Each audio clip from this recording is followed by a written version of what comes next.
आप सभी श्रोताओं को मेरा प्रणाम। मेरा नाम रोशन है। आज मैं आपके लिए लेकर आया हूँ मुंशी प्रेमचंद की लिखी कहानी आत्माराम। तो आइए शुरू करते हैं कहानी का पाठ। वेदो ग्राम में महादेव सोनार एक सुविख्यात आदमी था। वह अपने साइबान में प्रातः से संध्या तक अंगीठी के सामने बैठा हुआ खटखट किया करता था। यह लगातार ध्वनि सुनने के लोग इतने अभ्यस्त हो गए थे कि जब किसी कारण से वह बंद हो जाती तो जान पड़ता कोई चीज गायब हो गई। वह नित्य प्रति एक बार प्रातःकाल अपने तोते का पिंजरा लिए हुए कोई भजन गाता हुआ तालाब की ओर जाता था। उस धुंधले प्रकाश में उसका जर्जर शरीर, पोपला मुंह और झुकी हुई कमर देखकर किसी अपरिचित मनुष्य को उसके पिशाच होने का भ्रम हो सकता था। ज्यों ही लोगों के कानों में आवाज आती, सत्य गुरुदत्त शिवदत्त दाता, लोग समझ जाते कि भोर हो गई। महादेव का पारिवारिक जीवन सुखमय न था। उसके 3 पुत्र थे, 3 बहुएं थी, दर्जनों नाती पोते थे, लेकिन उसके बोझ को हल्का करने वाला कोई न था। लड़के कहते, जब तक दादा जीते हैं हम जीवन का आनंद भोग लें, फिर तो यह ढोल गले पड़ेगी ही। बेचारे महादेव को कभी कभी निराहार ही रहना पड़ता। भोजन के समय उसके घर में साम्यवाद का ऐसा गगनभेदी निर्घोष होता कि वह भूखा ही उठ आता और नारियल का हुक्का पीता हुआ सो जाता। उनका व्यावसायिक जीवन और भी अशांतिकारक था।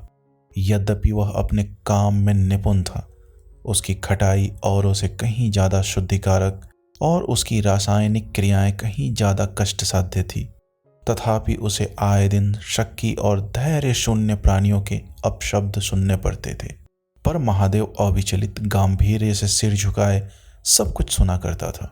ज्यों ही यह कलह शांत होता, वह अपने तोते की ओर देखकर पुकार उठता, सत्य गुरुदत्त शिवदत्त दाता। इस मंत्र को जपते ही उसके चित्त को पूर्ण शांति प्राप्त हो जाती थी। एक दिन संयोगवश किसी लड़के ने पिंजरे का द्वार खोल दिया। तोता उड़ गया। महादेव ने सिर उठाकर जो पिंजरे की ओर देखा तो उसका कलेजा सन्न से हो गया। तोता कहाँ है? उसने फिर पिंजरे को देखा, तोता गायब था। महादेव घबरा कर उठा और इधर उधर खपड़ेले पर निगाह दौड़ाने लगा। उसे संसार में अगर कोई वस्तु प्यारी थी तो वह यही तोता। लड़के, बालों, नाती पोतों से उसका जी भर गया था। लड़कों की चुलबुल से उसके काम में विघ्न पड़ता था। बेटों से उसे प्रेम न था, इसलिए नहीं कि वे निकम्मे थे, बल्कि इसलिए कि उनके कारण वह अपने आनंददायी कुल्हरों की नियमित संख्या से वंचित रह जाता था।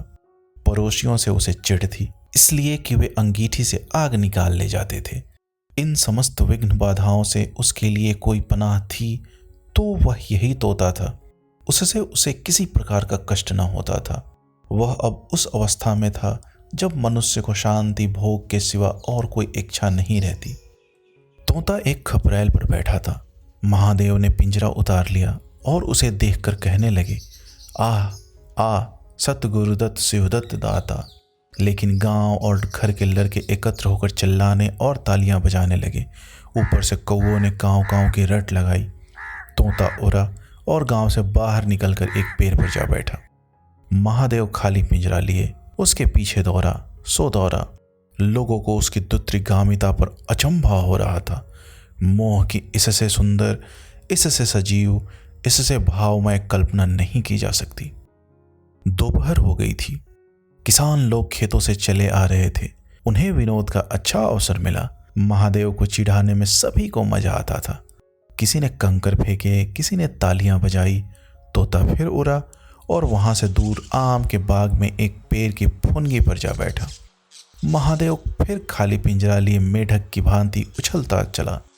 बाग में पहुंचे तो पैर के तलुओं से आग निकल रही थी। सिर चक्कर खा रहा था। जब जरा सावधान हुआ तो फिर पिंजरा उठाकर कहने लगा, सत गुरुदत्त शिवदत्त दाता। तोता फुनगी से उतरकर नीचे की एक डाल पर आ बैठा, किंतु महादेव की ओर सशंक नेत्रों से ताक रहा था। महादेव ने समझा डर रहा है।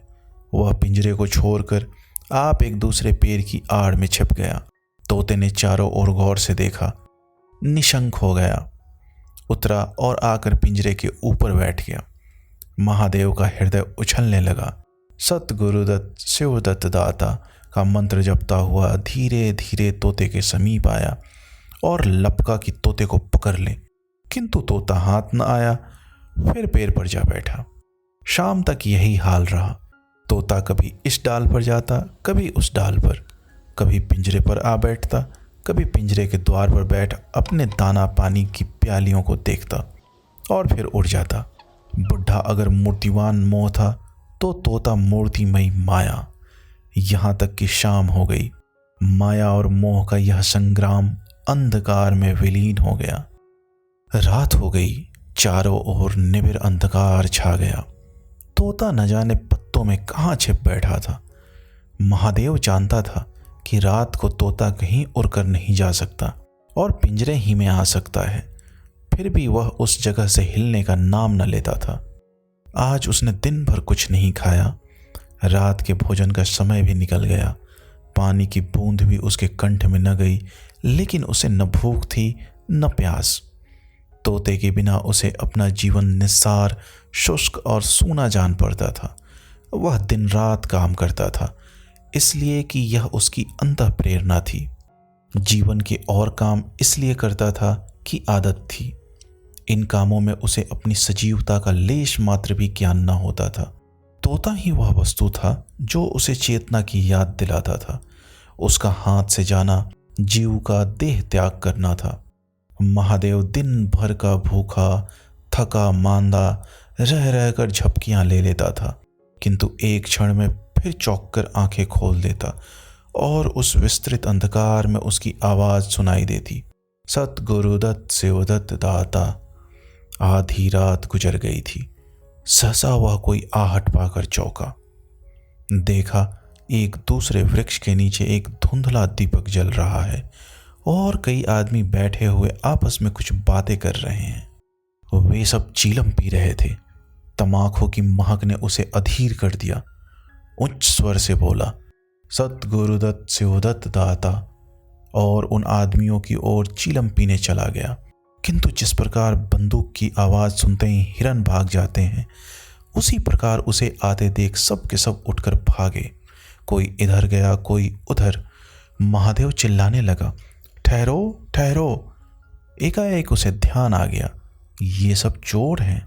वह जोर से चिल्ला उठा, चोर चोर, पकड़ो पकड़ो। चोरों ने पीछे फिरकर न देखा।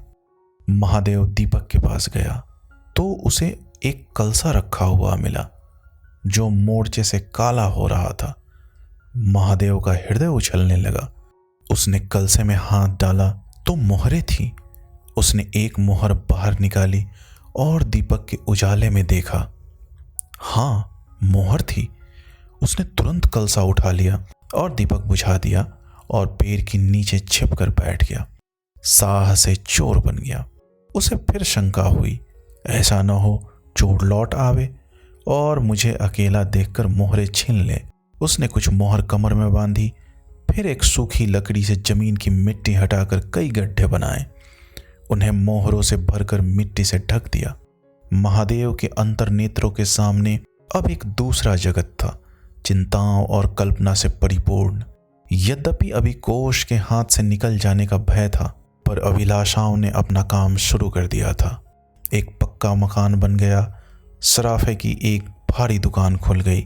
निज संबंधियों से फिर नाता जुड़ गया। विलास की सामग्रियां एकत्रित हो गई। तब तीर्थ यात्रा करने चले और वहां से लौटकर एक बड़े समारोह से यज्ञ ब्रह्म भोज हुआ। इसके पश्चात एक शिवालय और एक कुआं बन गया। एक बाग भी लग गया और वह नित्य प्रति कथा कुरान सुनने लगा। साधु संतों का आदर सत्कार होने लगा।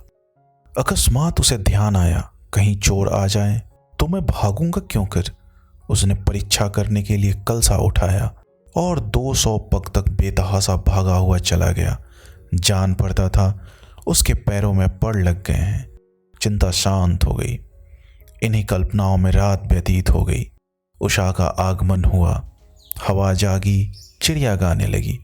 सहसा महादेव के कानों में आवाज आई, सतगुरुदत्त शिवदत्त दाता, राम के चरण में चित्त लागा। यह बोल सदैव महादेव की जिह्वा पर रहता था। दिन में सहस्त्रों ही बार ये शब्द उसके मुंह से निकलते थे, पर उनका धार्मिक भाव कभी भी उसके अंतःकरण को स्पर्श न करता था। जैसे किसी बाजे से राग निकलता है, उसी प्रकार उसके मुंह से यह बोल निकलता था, निरर्थक और प्रभाव शून्य। तब उसका हृदय रूपी वृक्ष पत्र पल्लव विहीन था। यह निर्मल वायु उसे गुंजरित न कर सकती थी, पर अब उस वृक्ष में कोपलें और शाखाएं निकल आई थी। इस वायु प्रवाह से झूम उठा, गुंजित हो गया। अरुणोदय का समय था। प्रकृति एक अनुराग में प्रकाश में डूबी हुई थी। उसी समय तोता पैरों को जोड़े हुए ऊंची डाल से उतरा, जैसे आकाश से कोई तारा टूटे, और आकर पिंजरे में बैठ गया। महादेव प्रफुल्लित होकर दौड़ा और पिंजरे को उठाकर बोला, आओ आत्माराम, तुमने कष्ट तो बहुत दिया, पर मेरा जीवन भी सफल कर दिया। अब तुम्हें चांदी के पिंजरे में रखूंगा और सोने से मढ़ दूंगा। उसके रोम रोम से परमात्मा के गुणानुवाद की ध्वनि निकलने लगी। प्रभु, तुम कितने दयावान हो, यह तुम्हारा असीम वात्सल्य है, नहीं तो मुझ जैसा पापी पतित प्राणी कब इस कृपा के योग्य था।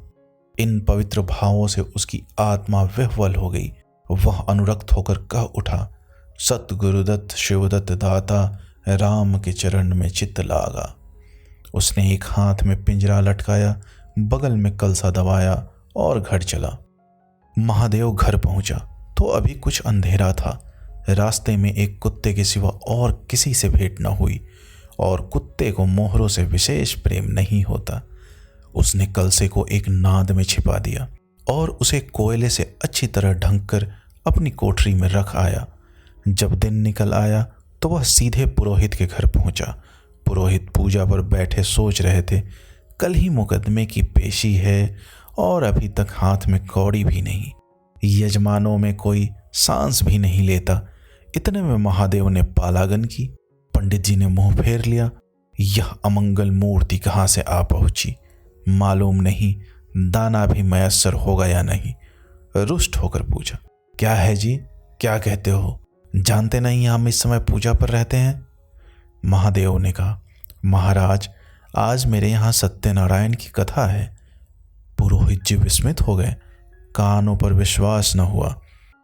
महादेव के घर कथा का होना उतनी असाधारण घटना थी जितनी अपने घर से किसी भिखारी के लिए भीख निकालना। पूछा, आज क्या है?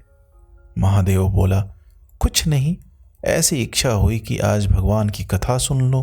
प्रभात ही से तैयारी होने लगी।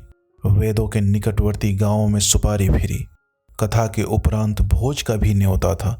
जो सुनता आश्चर्य करता, आज रेत में दूब कैसे जमी।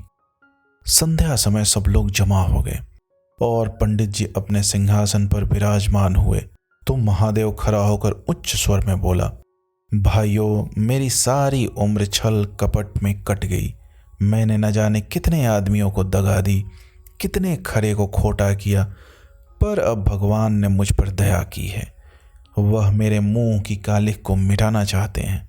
मैं आप सब भाइयों से ललकार कर कहता हूँ कि जिसका मेरे जिम्मे जो कुछ निकलता हो, जिसकी जमा मैंने मार ली हो, जिसके चोखे माल को खोटा कर दिया हो, वह आकर अपनी एक एक कौड़ी चुका ले।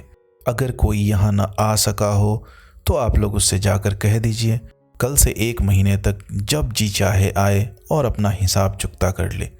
गवाही साखी का काम नहीं। सब लोग सन्नाटे में आ गए। कोई मार्मिक भाव से सिर हिलाकर बोला, हम कहते न थे? किसी ने अविश्वास से कहा, क्या खाकर भरेगा, हजारों का टोटल हो जाएगा। एक ठाकुर ने ठिठोली की, और जो लोग सुरधाम चले गए? महादेव ने उत्तर दिया, उसके घर वाले तो होंगे, किंतु इस समय लोगों को वसूली की इतनी इच्छा न थी जितनी यह जानने की कि इसे इतना धन मिल कहाँ से गया। किसी को महादेव के पास आने का साहस न हुआ। देहात के आदमी थे, गड़े मुर्दे उखाड़ना क्या जाने। फिर प्रायः लोगों को याद भी न था कि उन्हें महादेव से क्या पाना है, और ऐसे पवित्र अवसर पर भूल चूक हो जाने का भय उनका मुंह बंद किए हुए था। सबसे बड़ी बात यह थी कि महादेव की साधुता ने उन्हें वशीभूत कर लिया था। अचानक पुरोहित जी बोले, तुम्हें याद है मैंने एक कंठा बनाने के लिए सोना दिया था, तुमने कई माशे तौल में उड़ा दिए थे। महादेव: हाँ याद है, आपका कितना नुकसान हुआ होगा। पुरोहित: 50 रुपए से कम ना होगा। महादेव ने कमर से 2 मोहरें निकाली और पुरोहित जी के सामने रख दी। पुरोहित जी की लोलुपता पर टिकाएं होने लगी। यह बेईमानी है, बहुत हो तो 2-4 रुपए का नुकसान हुआ होगा, बेचारे से 50 रुपए ऐंठ लिए।